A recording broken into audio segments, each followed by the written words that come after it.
ढूंढने लगना को समझा कर।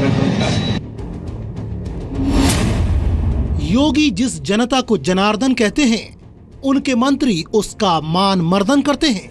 अब देखो ये सफाई क्या करेगा बताइए मुझे। ढूंढने लगना को समझा कर। पीएम दिव्यांग शब्द का इस्तेमाल करते हैं, बीजेपी के मंत्री खुलेआम अपमान करते हैं। मैं तो आपके पास मैंने अभी आपको बोल दिया ढूंढने लगना को समझा कर। मोदी के एक मंत्री जनता की आवाज सुनते हैं, आधी रात को थाने पहुंच जाते हैं।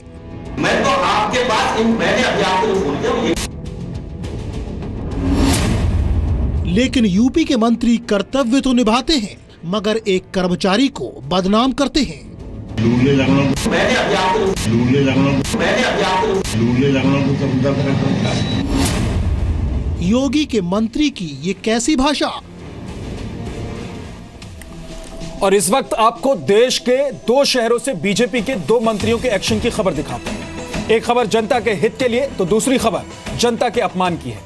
पहली खबर लखनऊ की है, जहां योगी सरकार के खादी ग्राम उद्योग मंत्री सत्यदेव पचौरी हैं, और दूसरी खबर नोएडा की है, जहां केंद्रीय पर्यटन और संस्कृति मंत्री महेश शर्मा हैं। एक जगह जनता का अपमान है, दूसरी जगह जनता के अधिकार की लड़ाई है, उसका सम्मान है। योगी सरकार के मंत्री सत्यदेव पचौरी मंत्रालय के निरीक्षण के लिए अचानक पहुंच गए और एक सफाई कर्मचारी को उसके काम ना करने के लिए डांटा। यहां तक तो सब कुछ ठीक था, लेकिन इसके बाद सत्यदेव पचौरी ने उसके लिए अपमानजनक शब्दों का इस्तेमाल किया। मंत्री जी के शब्दों के इस्तेमाल से तो यही लगता है कि वो कर्मचारी दिव्यांग है और मंत्री सत्यदेव पचौरी उसका अपमान कर रहे हैं। दूसरी तस्वीर में आप महेश शर्मा को देख सकते हैं, जो नोएडा के जेवर थाने में पहुंचे, जहां एक किसान के बेटे की पुलिस ने रात भर पिटाई की थी। महेश शर्मा को जब यह पता चला तो वो थाने पहुंचे और पहले पुलिस फिर एसएसपी से सवाल किया कि किस आधार पर उस लड़के को 3rd डिग्री टॉर्चर यहां पर मिला। पहले सुनाते हैं योगी सरकार के मंत्री सत्यदेव पचौरी ने क्या कहा और कैसे एक सफाई कर्मचारी का अपमान किया। क्या बजे आते हो? जाओ। क्या बजे आते हो? तुमका संविदा पे हो ढूंढने लगना को संविदा पे रखो। कोई हो कब से हो तुम? देखो सफाई क्या करेगा बताइए मुझे। तभी ये हालत है सफाई की।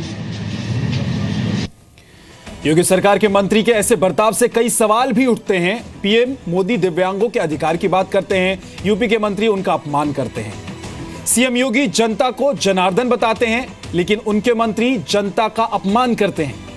पीएम हर नागरिक से विकास का प्रण लेने की बात करते हैं, बीजेपी के मंत्री दिव्यांग को नौकरी से हटाने की बात करते हैं।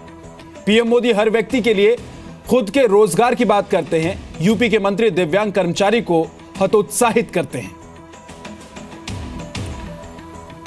कुछ देर पहले सत्यदेव पचौरी से हमने सफाई मांगी, पूछा कि उन्होंने जिस शब्द का इस्तेमाल किया क्या उन्हें इस पर खेद है, लेकिन उन्होंने खेद व्यक्त करने से इनकार कर दिया। सत्यदेव पचौरी, आपको क्या जरूरत आन पड़ी? आपको लगता है कि आपको एक कर्मचारी का इस तरह से अपमान करना चाहिए था औचक निरीक्षण पर जब आप पहुंचे किसी दफ्तर में? तो नहीं ऐसा नहीं है। मैंने उनका अपमान नहीं किया। ये जानबूझकर कुछ लोग आ रहे हैं ताकि गलत संदेश जाए।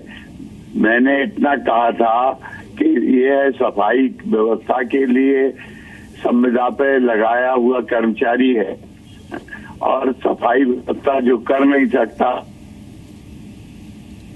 आप दूसरी जगह लगा दे। नहीं है, ये भी बता, दिव्यांग नहीं है, वो दिव्यांग नहीं है और लेकिन कमजोर है। लेकिन खुद जब प्रधानमंत्री मोदी दिव्यांग जैसे शब्दों का इस्तेमाल करते हैं, जब वो ये ध्यान रखते हैं कि कैसी शब्दावली का इस्तेमाल होना चाहिए ऐसे लोगों के लिए, तो आपने उस लाइन को क्रॉस कैसे कर दिया सर? आप केवल किसी के कहने पे सुनी सुनाई बातों पे विश्वास मत करिए, आप यथार्थ पे विश्वास करिए, जो सत्य है वही कहिए। चलिए सर, उसी सत्य को एक बार फिर से हम प्ले कर देते हैं और मैं चाहूंगी कि आप भी सुने कि आपने वहां पर क्या कहा था। आप हमारे साथ 2 सेकंड लाइन पे जरूर रहिएगा। क्या बजे आते हो? जाओ। क्या बजे आते हो? तुमका संविदा पे हो लूले लगना को संविदा पे कोई हो, कब से हो तुम? देखो सफाई क्या करेगा बताइए मुझे, तभी हालत है सफाई की। तो सत्यदेव पचौरी, मुझे उम्मीद है कि आपने सुन लिया होगा कि आपने उस दौरान क्या कहा, और मैं फिर आपसे कह रही हूँ कि हमें आपकी मंशा पर किसी तरह का कोई, आप भी जरा सुनिए, उसका पूरा आशय समझिए। इसमें मंशा पर कोई ऐतराज नहीं है, ऐतराज उस शब्द पर है जो आपने इस सफाई कर्मचारी के लिए इस्तेमाल किया, जो आपके सामने खड़ा हुआ है। नहीं, वो पता नहीं कैसे में से अंदर